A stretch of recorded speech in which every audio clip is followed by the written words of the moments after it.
రైతుల మీద ఎంత కపట ప్రేమ ఉంది అని చెప్పడానికి ఇంతకన్నా నిదర్శనం అవసరం. అక్కడే కన్నా యూసర్ ఏజెన్సీని కన్నా ఇచ్చి ఉండింటే 500 మెట్రిక్ టన్నులకు సంబంధించిన సామర్థ్యం ఆ కోల్డ్ స్టోరేజ్లో ఉంది కాబట్టి యూసర్ ఏజెన్సీని కన్నా పెట్టి ఉండింటే ఆ యూసర్ ఏజెన్సీ అరటికి సంబంధించిన కొనుగోలు చేసేవాడు. వీళ్ళు రైతన్నలు ఆ యూజర్ ఏజెన్సీ అక్కడ పనిచేస్తూ ఉంది కాబట్టి వీళ్ళైనా కూడా అక్కడ పెట్టుకునే పరిస్థితి ఉండేది. మా ప్రభుత్వ హయాంలో ఏ రకంగా ఎక్స్పోర్ట్ చేసినామో 2 కంటైనర్లను పెట్టి అరటికి సంబంధించి అవి ఇంకా ప్రోత్సహించబడేటివి. ఈరోజు చూస్తే ఎంత దారుణమైన పరిస్థితి అని అంటే, ఒకవైపున రైతుల పరిస్థితి ఈ వర్షాల వల్ల ఈ గాలుల వల్ల ఇటువంటి దారుణమైన పరిస్థితి ఒకవైపున ఉంటే, మరోవైపున రేటు చూస్తామా అంటే నెల కిందట 26,000 పలికిన రేటు ఈరోజు 9,000 రూపాయలకు పడిపోయిన పరిస్థితులు చూస్తూ ఉన్నాం. 9,000 కూడా కాదు, ఇంకా 9,000 కూడా కాదు సార్, ఇంకా తక్కువ అంటున్నారు. వ్యాపారస్తులు ఎంత అంటే బండి పంపడు సార్. ఈరోజు 9,000 కాదు 6,000 అని చెప్తున్నారు రైతులందరూ. ధర పడిపోయిన పరిస్థితులు కనిపిస్తూ ఉన్నాయి. మరి రాష్ట్ర ప్రభుత్వం అన్నది రైతును ఎక్కడ పట్టించుకుంటా ఉంది అని అడుగుతా ఉన్నా.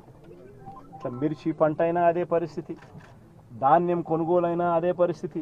300 నుంచి 400 రూపాయలు పర్ టన్ను రైతు నష్టపోయిన పరిస్థితి. మిర్చికి 11,800 రూపాయలు కొనుగోలు చేస్తామన్నారు.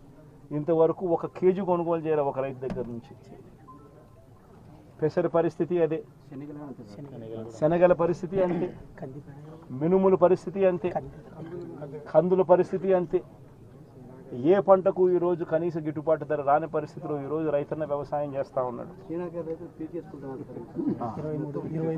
రైతన్నలకు చీనీ చెట్లకు సంబంధించి గతంలో ఎప్పుడు చూడని రేటు వైఎస్ఆర్సీపీ హయాంలో రేట్లు వస్తే టన్ను ₹1,00,000 ₹75,000 అమ్మిన రోజు నుంచి చూస్తే సూట్ అనేది లేకోకుండా, కమిషన్ అనేది లేకుండా కొనుగోలు చేసే పరిస్థితి గతంలో ఉంటే ఈరోజు 23,000, 15,000, 18,000.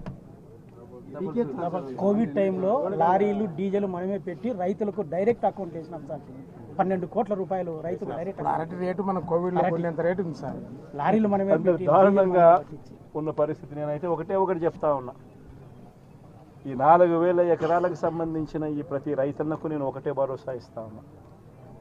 ఈ ప్రభుత్వం మీద ఒత్తిడి తీసుకొచ్చే కార్యక్రమం జరిగేందుకే, చేసేందుకే ఈరోజు నా ఈ పర్యటన. ఈ పెద్ద మనిషి చంద్రబాబు నాయుడు గారు రైతులకు ఇవ్వాల్సిన ఇన్పుట్ సబ్సిడీ ఖచ్చితంగా ఇవ్వాలి, ఇన్సూరెన్స్ సొమ్ము కూడా ఖచ్చితంగా రైతులకు అందరికీ కూడా రావాలి.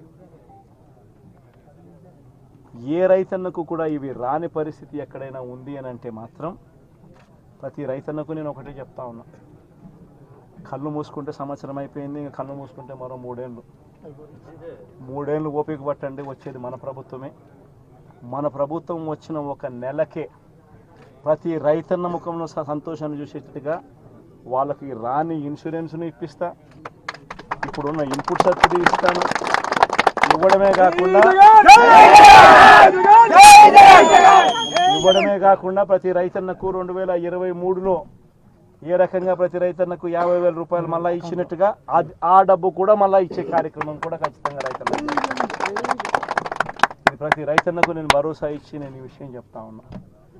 వైఎస్ఆర్సీపీ పార్టీ తరఫున నష్టపోయిన రైతన్నలకు కూడా ఖచ్చితంగా పార్టీ అంతో ఇంతో, అధికారంలో మనం లేము, ప్రతిపక్షంలో మనం ఉన్నాం, అంతో ఇంతో చేసే కార్యక్రమం మాత్రం ఖచ్చితంగా చేస్తాం. అది రాబోయే రోజుల్లో అవినాష్తో నేను మాట్లాడుకుని అవినాష్ ప్రతి రైతుకు మేలు జరిగేట్టుగా, ఎంతో కొంత మేలు జరిగేట్టుగా అవినాష్ ద్వారా అది చేయించే కార్యక్రమం కూడా చేస్తాం.